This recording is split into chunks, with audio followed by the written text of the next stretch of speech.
Hello, it is time to talk about this week's final Order Cutoff books for the indie comics. Let's get into this. I'm Jeremy, aka Sparks Comics. We're going to talk about a couple new books that are on Final Order Cutoff first, and then we're going to go into the other books that I feel like if you haven't started reading yet, you might want to go check out. But they've got their next issue on Final Order Cutoff, so let's start at the top with Image Comics. We have a new one from Donny Cates and Ryan Stegman, the team behind the incredible Venom run that had lots of cool things going on in it. They are bringing a new series. This is the series that they've been working on through Substack, Vanish. We've got issue number 1 for this over on Final Order Cutoff from their imprint, KLC Press. From Donny Cates, Ryan Stegman, J.P. Meyer, Sonia Obach, and John J. Hill. The all-star creative team that brought you Venom comes an all-new take on the classic hero's quest. Oliver Harrison was a mythical hero who slayed the greatest threat to this realm even before hitting puberty, but that was then. As an adult, Oliver leads an average cookie-cutter suburban life aside from the fact that he's mentally unstable, massively paranoid, smokes like a chimney, and gets blackout drunk every night to hide from his horrific nightmares. Will the arrival of a superhero team called the Prestige prove the madness isn't all in Oliver's head? And what about all the epic fantasy crap from his childhood? Join us for a brutal as hell tale of magical worlds, gifted youth, and evil sorcerers, superheroes, war, blood, guts, and death that punches you right in the face. Whew! Sounds like it could be really cool. Those that have been reading on Substack already know if it is cool or not. I have not been reading their Substack, but I'm willing to check this out just because I love a good twist on the hero's journey, and this sounds like that's what we've got going on here. So that's coming from Image, from Donny Cates and Ryan Stegman.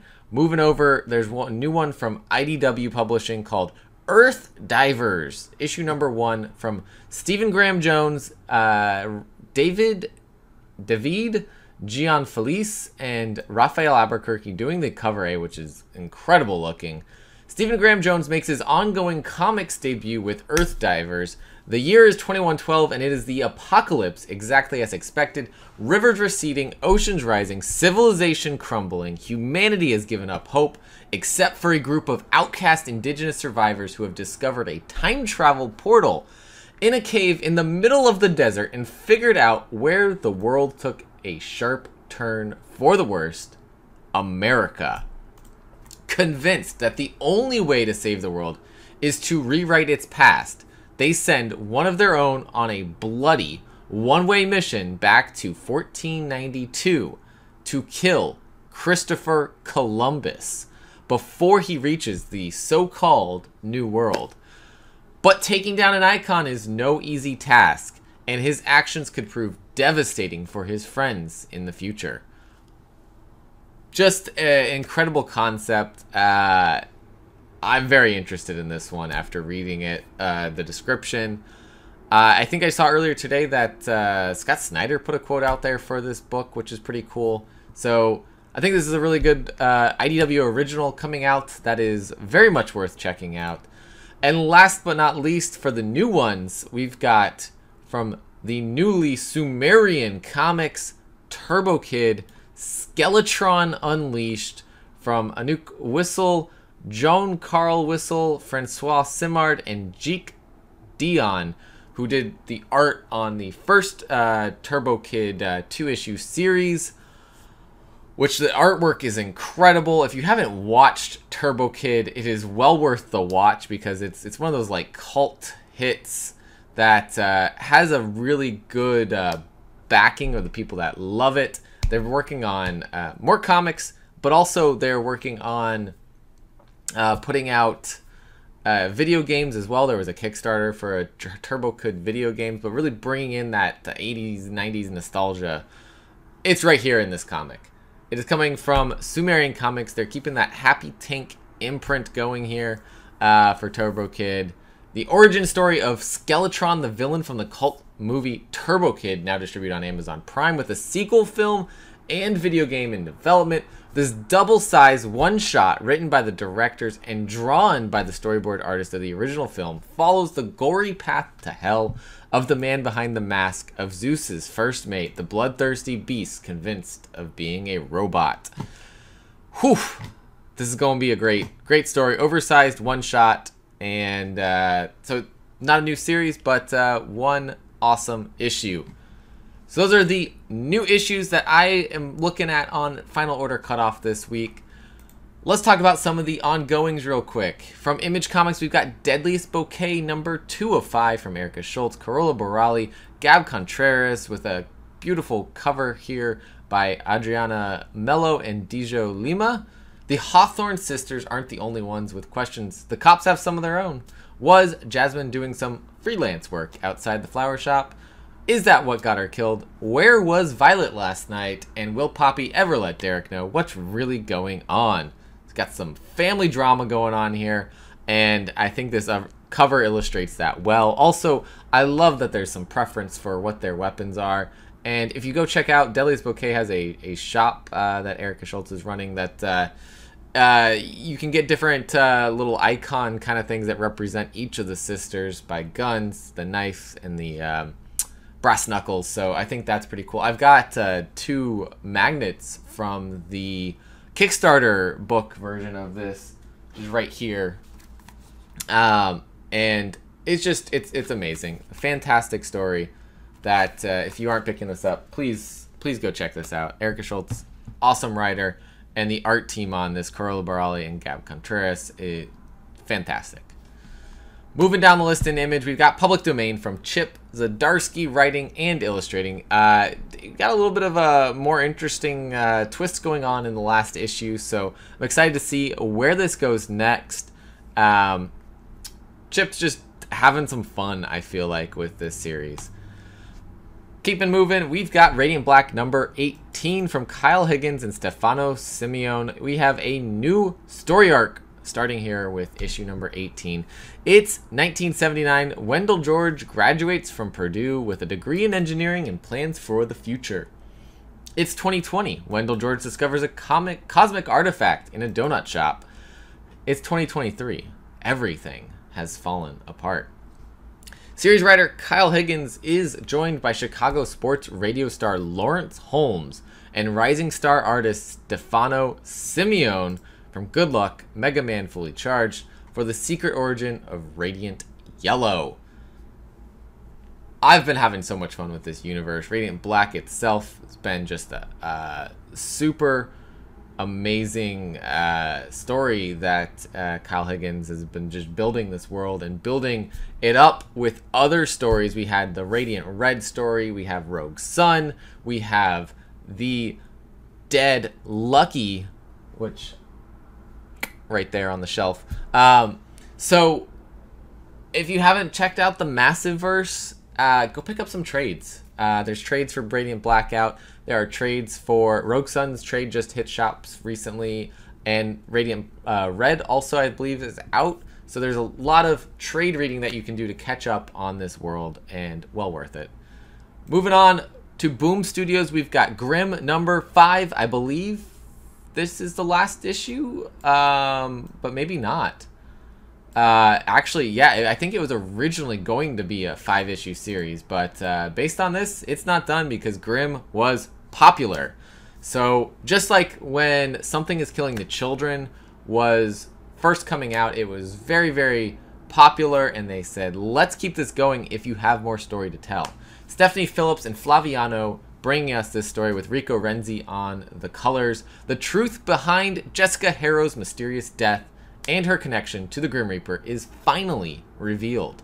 But how does this connect her to unique abilities and the ancient force known only as the End? The epic first arc of the breakout hit of 2022 concludes here, revealing macabre secrets and what lies ahead for the future of the series. That's pretty cool.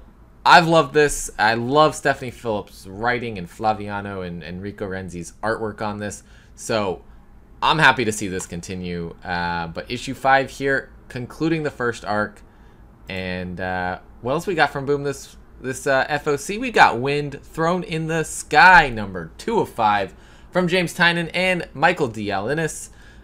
And in addition to issue number 2, we have a second printing of issue number 1. So if you missed issue 1, your shop doesn't have it, get that second print and read it, because Wind's back, baby, and it is awesome. Wind and Marion consider a risky journey into the foreboding mountains, where the deadly cold might be the least of their worries. Danger and betrayal, and maybe even a little romance, confront our heroes at every turn, while elsewhere the Duke makes it plans of his own. Don't miss the next thrilling story in the Wind saga from the GLAAD award-winning creative team behind The Woods. Also, one that when the first 5-issue arc was coming out, I believe what I heard was that it was going to be 3 arcs. But from the way it sounds, I don't know if we're done at this arc. I don't think we're done after arc 3. And I love that, because Wind is a world that I just let's keep it going. The Woods went for, I think, 36 issues or so, somewhere in the 30s. So why not? Let's keep this fantasy team together and build up the world of Wind, because it is so enjoyable. Moving down all the way to the comics and graphic novel section, we have issue 2 of End After End on Final Order Cutoff from Tim Daniel, DB Andry, and Sunando C. We're all the heroes of our own stories. Although his life has ended, Walt's story has just begun, and with Grink as his guide, Walt travels into the unknown to retrieve a mystical relic. But when he falters, a fellow warrior illuminates a dark truth. To wear the hero's mantle in End After End, you must seize it. First issue, so fantastic. Walt putting together an amazing book with this creative team, and I'm ready to see where this world goes next. We've got also Cover B's by Liana Kangas, whose artwork is phenomenal, and like I've said before, true cult. She does the artwork on the interiors. That one's coming from IDW. Go check that out as well. And what else we got from Vault this week? Heart Eyes number 2 from Dennis Hopeless and Victor Ibanez. Lupe has run off to meet the monsters. Rico has to catch her or lose her forever. This strange smiling girl who stole his heart. But what's Lupe's story? Where did she come from? And why doesn't she fear the monsters that ate the world? I feel like this story just has so much heart in it after issue number 1 that you gotta check this out. Give this a shot, because and I know it's hard with a lot of indie books, as there's so many of them. Which one do you pick up? Which do you choose? There is so much heart in this story that I also think we're going to be exploring topics of trauma that maybe the part of the explanation behind Lupe's way she's acting towards these monsters that kill people that show any fear. A little bit of a take, you know. I just love it, and so check this one out. Issue 2 on Final Order Cutoff here. Coming down the list, Source Point Press, we've got Little Red Ronin number 3 from Garrett Gunn and Kit Wallace. Red finally confronts the big bad wolf. If I remember correctly, this is a 3 of 3 here. So Little Red Ronin, just a little mini series. The search says yes, that is correct. So definitely check that one out. It's a fun little story, but if you're not, I guess if you're not into the art style, could be a problem. But I feel like Kit Wallace has that cool animated style, which I love. Some people go for the more, of course, more realistic styles, but I love Kit Wallace's artwork. Very fantastic for Little Red Ronin, very fantastic for Good Boy. And I got a cover from a Kickstarter recently that had Kit Wallace's artwork on it. It was for Pocus Hocus. Fantastic. Absolutely killed it on that cover.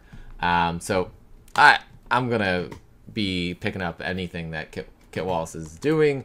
Mr. Easta, coming from Scout Comics soon, is Kit Wallace writing and drawing that one. Moving down the list, we got Scout Comics Locust Ballad of Men number 2 from Massimo Rossi and Alex Nieto. Insanity and fear rule the day in this latest installment of Locust. In a series of flashbacks, we see how Max and Stella try to escape, leaving the ruins of the city behind. Meanwhile, in the present, the madness becomes more and more explosive near Long Island and Fort Tilden. This is such a weird and crazy post-apocalyptic world, and I'm here for every moment of it. The flashbacks between the past and the present and following Max's story have been really cool, and I love the storytelling method that they are using here. So, number 2 from Scout Comics. It's been 2 months or so since the number 1 came out, so hopefully you've gotten your chance to read number 1. If not, go check it out. Next up, from Sumerian Comics, we've got Neverender number 5 of 9 from Devin Kraft. Whew, you guys, if you're looking for a cool sci-fi space story that involves duels, right here.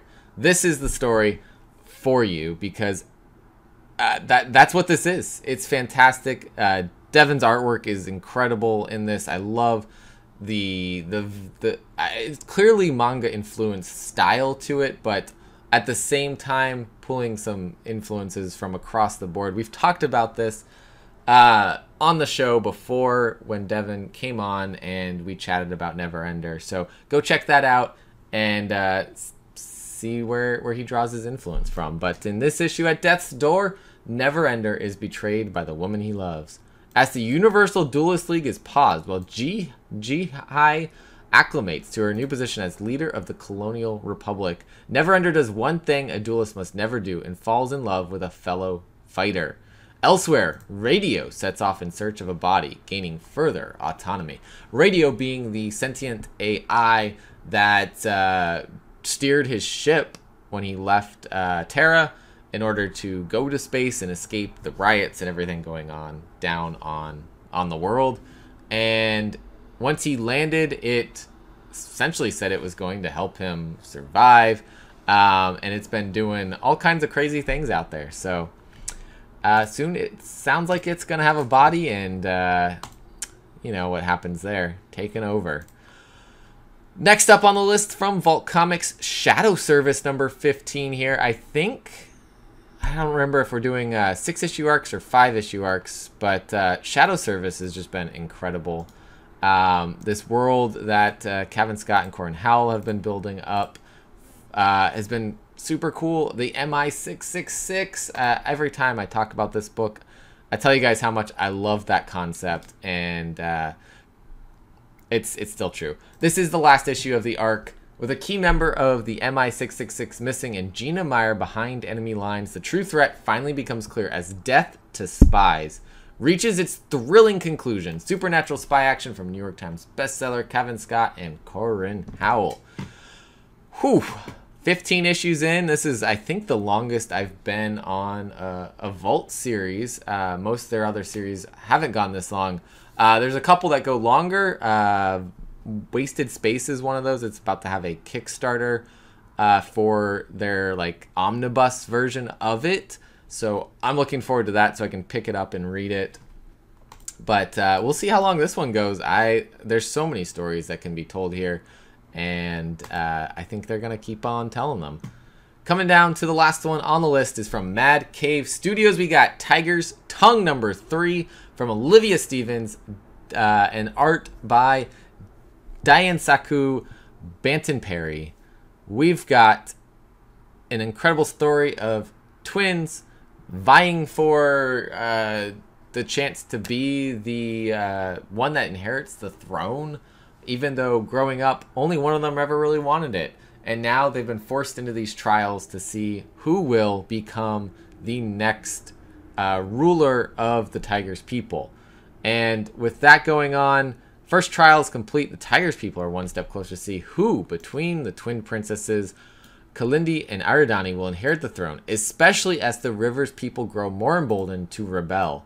As the trials continue with the trial of Spirit, Kalindi's weak connection to her ancestral power gives Aridani an unexpected pathway to new abilities. And that wraps up everything that I am looking at on FOC. I think is worth going and picking up. So go check out these FOC books and let me know down in the comments what you're picking up this week, or what you're picking up from this list, what you've got on your pool, what you're ordering from this. And as always, collect what you love. See you next time.